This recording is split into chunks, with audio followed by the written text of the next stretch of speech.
So yeah, I will speak today about how we can automatically control the lattice parameter or lattice mismatch of growing layers. So by molecular beam epitaxy, and this work is a collaboration with people from Ribert, Yuri Rousseau and Patrick Girard, within the framework of the Epicentre joint lab that you just spoke about, and also with Laurent Ceruti from IES in University of Montpellier.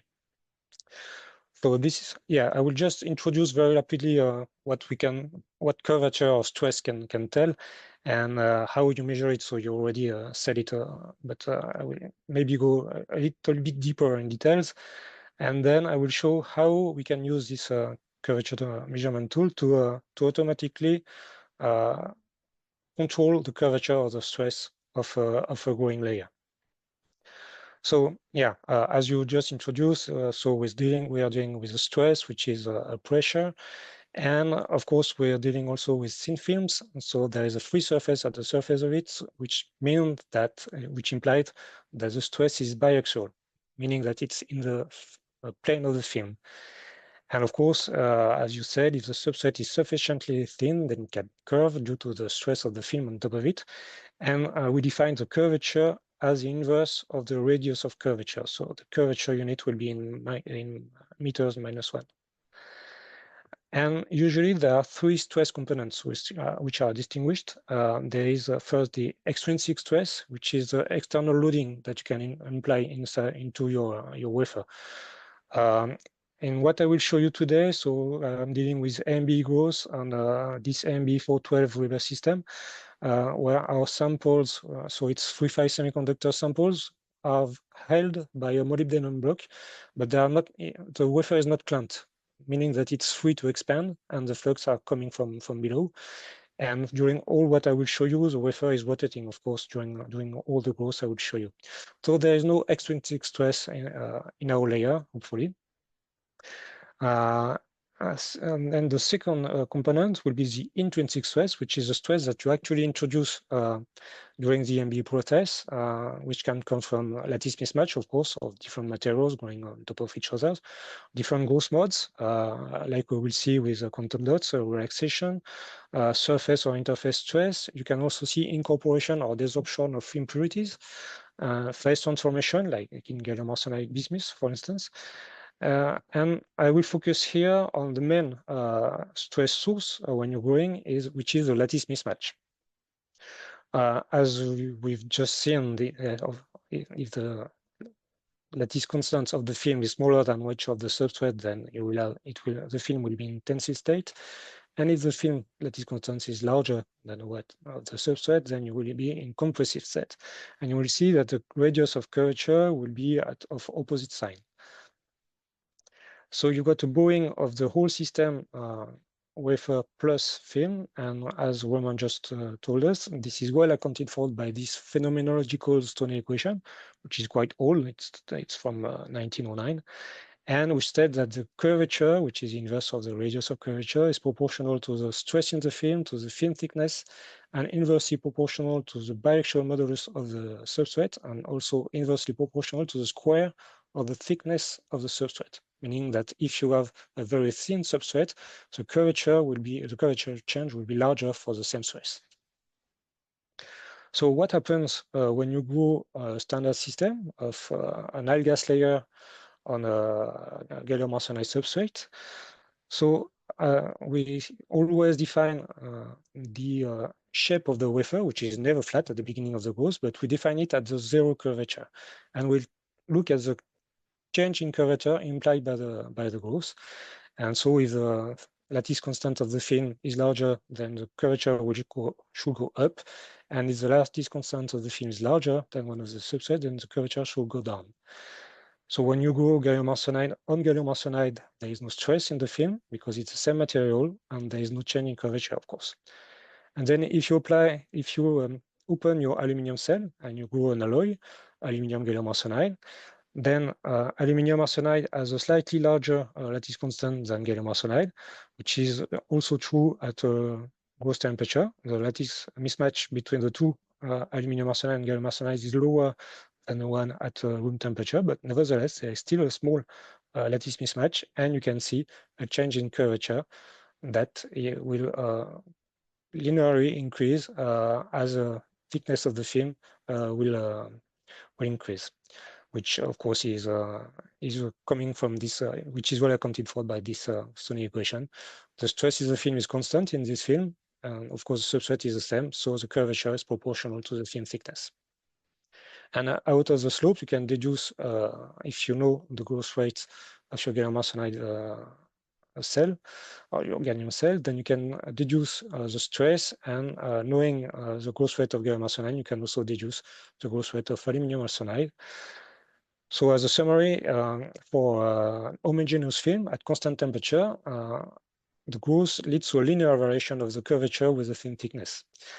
And of course, the slope is proportional to the stress. And you can derive very easily this equation that the change in curvature as a function of time is proportional to the growth rate of aluminum arsenide, and also proportional to the lattice mismatch, of course, of the two materials.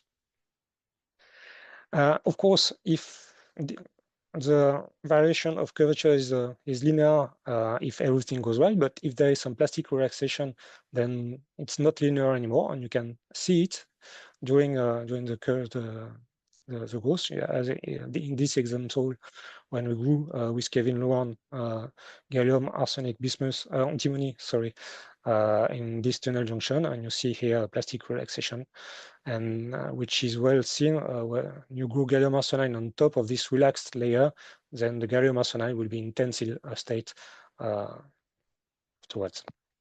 Right, and the third stress component that you need to be aware of is thermal expansion, thermal stress, which comes from difference in thermal expansion coefficients between film and substrate. And I did a very rapid experiment, a very easy experiment. I introduced a gas stack. It's just a bright mirror. And I did no growth, just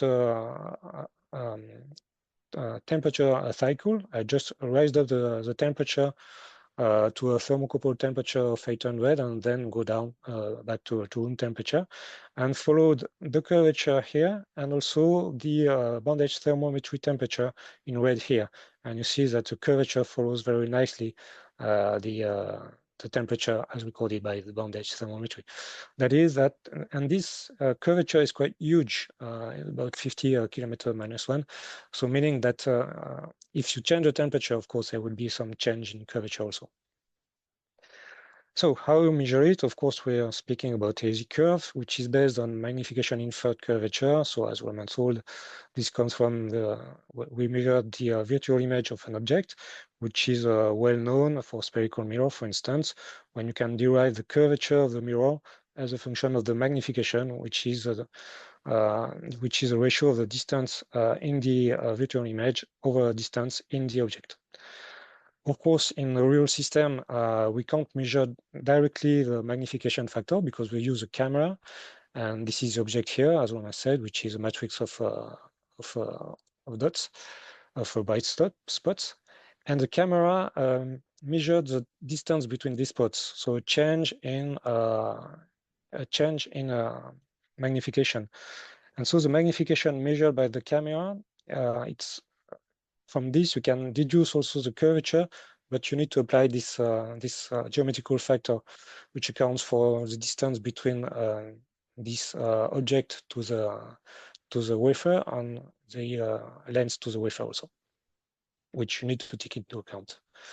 You can also use this system in a tilted configuration, and if you do so, then you gain an extra sensitivity in the curvature in the cervical direction, which can be huge. It can be of the order of ×7, ×8 for 70 degrees.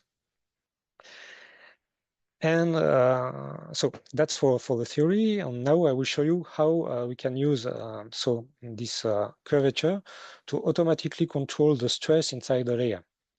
So as we got a quite nice and clean signal, we can derive it and derive it in real time with well-known algorithms like Savitsky-Golay, for instance. And in these examples, I will show you how we did this control using either solid source with a PID feedback on the cell temperature, or with valve source with a PID feedback on the valve of the valve sources. And so how we did this is quite easy. The EasyCurve software is able to extract the curvature derivative and to send it to the Crystal XE managing software.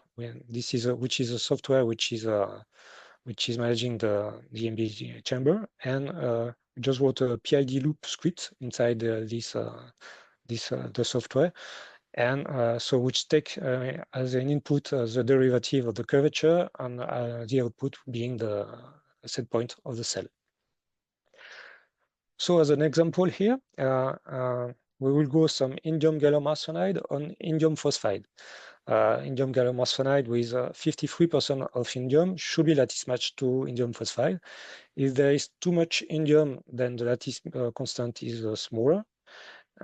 Is larger, sorry, and it's at low in indium content, then the lattice content is smaller. And what you see here in green is the curvature change during the growth of this InGaAs layer on a standard 2-inch indium phosphide wafer. And you see here the temperature of the indium cell as controlled by the PID loop, the automatic script in Crystal XE. And you see that at the beginning, the slope is going slightly down, meaning that there is a little bit too much of indium. So the PID loop lowers the temperature of the cell and then controls it very nicely and then stays constant here with about 0.2 degrees of variation of the cell. And this is for the growth, and then I stop the growth. And of course, in order to remove the wafer, I need to lower the temperature. And what you see is that when you lower the temperature, the stress changes, and this is of course due to the thermal stress. If you do some high resolution X-ray diffraction on this sample, then you see the indium phosphide substrate, and then you see this indium gallium arsenide layer, which is not exactly lattice matched to the indium phosphide substrate. And this is because we have been matching the lattice constant of our layer at gross temperature here. This is the temperature, and here you see the lattice constant of indium gallium arsenide in red and of the substrate in black, and the two are matched here at gross temperature, meaning that, of course, at room temperature, you got a mismatch. So if you want to have a lattice match at room temperature, then you need to look for the right lattice mismatch at gross temperature, which is quite straightforward to find. So now we do the same, another growth, of course, but with the same system. And now we are aiming for not a zero curvature change, but a constant curvature change, which will exactly compensate the thermal stress after the growth. That the result is that indium phosphide by X-ray diffraction, that the substrate is at the same position that the InGaAs layer. And so we got a perfect lattice match control of this InGaAs layer in indium phosphide indium phosphide substrate. Okay, and so we did this also with valve cells. And as you know, when you open a valve cell, you've got an hysteresis, and the flux is not the same when you open or when you close it. So in order to do an automatic control with this kind of cells, then we define this strategy, which is when we lower the flux and just close the valve, but when we want to increase the flux, then we've got to open larger than the hysteresis and then go down again. And we did this for this alloy with Laurent, so which is indium arsenic antimony on gallium antimony here. And same thing, you see here the curvature change, and here the valve as a function of time, of the growth time, and with the auto-matched PID loop doing its job. So you see here that the PIDs are not very good. So we just change the PID between these two sets. And here we got a nice PIDs and with a nice control of the of the lattice constants, which with a curvature change which goes to 0 after this automatic control. We also did this with an arsenic cell in this quaternary alloy, which is gallium, indium, arsenic antimony on gallium antimony. And once again, you see very nicely that when we are doing this auto match, then the PID loop controls very nicely the curvature change automatically. So as a conclusion, the magnification infer curvature, or easy curve, makes it possible to control automatically the lattice parameter of the growing layer. Okay, and so thermal expansion needs to be considered in order to reach a perfect aftergrowth lattice match. And an auto-match algorithm is now fully integrated in Weber Crystal XE software. And I thank you for your attention.